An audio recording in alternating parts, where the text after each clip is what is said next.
Hola de nuevo. En este tema vamos a estudiar el plano real. Un concepto muy sencillo, pero de gran importancia en matemáticas. El plano real nos permitirá representar puntos, sistemas de referencia, de la misma manera como utilizamos sistemas de referencia en nuestra vida real. Todos conocéis el Google Maps, o conocéis cartas de navegación o cartas de aviación. Pues todo ello no es más que un sistema de referencia que utilizamos para situar puntos. Vamos pues a empezar este segundo tema con una descripción de los sistemas de coordenadas que se utilizan en matemáticas. Vamos a empezar por definir un sistema de coordenadas rectangulares. Todos habréis visto representaciones de la Tierra mediante un mapa mundi, como el que podéis ver en este dibujo. Básicamente contiene una serie de líneas horizontales y una serie de líneas verticales que permiten situar cualquier punto de la Tierra. Un mapemundi no es más que la proyección de la esfera terrestre mediante un plano que pasa tangencialmente por su superficie. Estos sistemas de coordenadas se han venido utilizando regularmente tanto en la navegación aérea como en la navegación marítima, y últimamente son muy usuales en navegadores, GPS, etc. Vamos a ver cómo se puede establecer un sistema de coordenadas. Vamos a tomar el conjunto de los números reales y los vamos a representar como una recta infinita, tomando un punto inicial como el punto 0.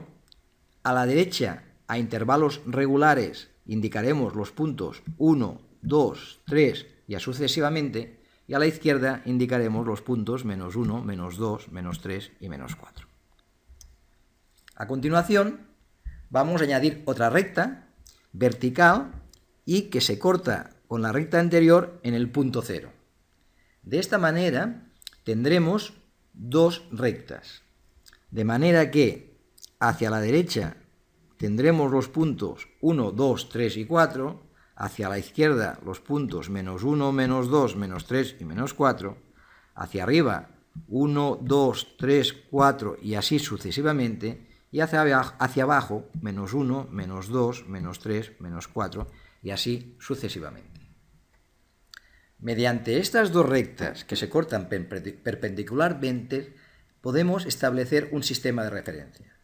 Este sistema de referencia se llama ejes de coordenadas. El eje horizontal se llama eje X o eje de abscisas. El eje vertical se denomina eje Y o eje de ordenadas. El punto donde se intersectan las dos rectas se llama origen de coordenadas. Estas dos rectas dividen el plano en 4 regiones separadas. La primera región se llama primer cuadrante. Siguiendo el sentido antihorario, es decir, contrario a las agujas del reloj, tendremos el segundo cuadrante. A continuación tenemos el tercer cuadrante y finalmente tenemos el cuarto cuadrante. ¿Para qué sirve un sistema de coordenadas rectangulares como el que hemos definido? Pues básicamente para poder determinar la posición de puntos. Veamos el siguiente ejemplo. Aquí hemos dibujado en azul un punto del plano. Si queremos indicar en dónde se halla este punto, deberemos indicarle cuál es su posición respecto a ambos ejes de coordenadas. En este caso concreto, podemos observar que este punto se halla a 2 unidades del eje de las Y o eje de ordenadas y 3 unidades del eje de abscisas o eje de las X. Por tanto, indicaremos que este punto es el punto 2, 3, indicando con el primer número real su distancia al eje de ordenadas y con el segundo número real su distancia al eje de abscisas. A continuación vamos a realizar un simple ejercicio para recordar cómo se representan puntos en un sistema de referencia. Tomamos, por ejemplo, el punto P1 de coordenadas 3, 1. Entonces representamos el valor 3 sobre el eje de abscisas y el valor 1 sobre el eje de ordenadas. Juntamos estos dos puntos y obtenemos la situación del punto P1. A continuación vamos a representar el punto P2. En este caso representamos sobre el eje de abscisas el valor menos 2 y sobre el eje de ordenadas el valor 4. De nuevo juntamos estos dos puntos y obtenemos la posición del punto P2. Repetimos el mismo procedimiento con el punto P3. Primero representamos el valor menos 1 sobre el eje de abscisas y a continuación el valor menos 2 sobre el eje de ordenadas. En su intersección tendremos la posición del punto P3. Seguimos con el punto P4, que tiene por coordenadas 1.5 y menos 2.5.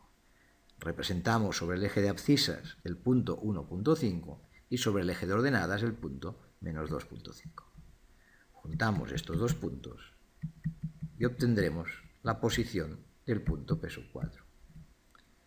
Finalmente, el punto P5 tiene por coordenadas 0 y 3. El valor 0 del eje de abscisas se corresponde con este punto y el valor 3 del eje de ordenadas se corresponde con este punto. En este caso, pues, este será el punto P5. Y esta es la forma de representar puntos en un sistema de coordenadas.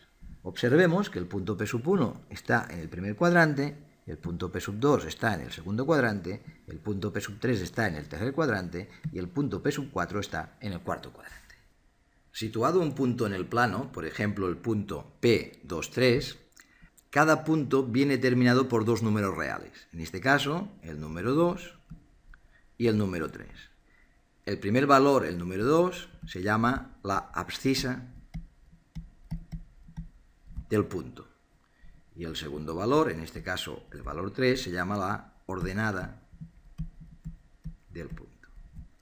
Ambos valores se denominan las coordenadas del punto.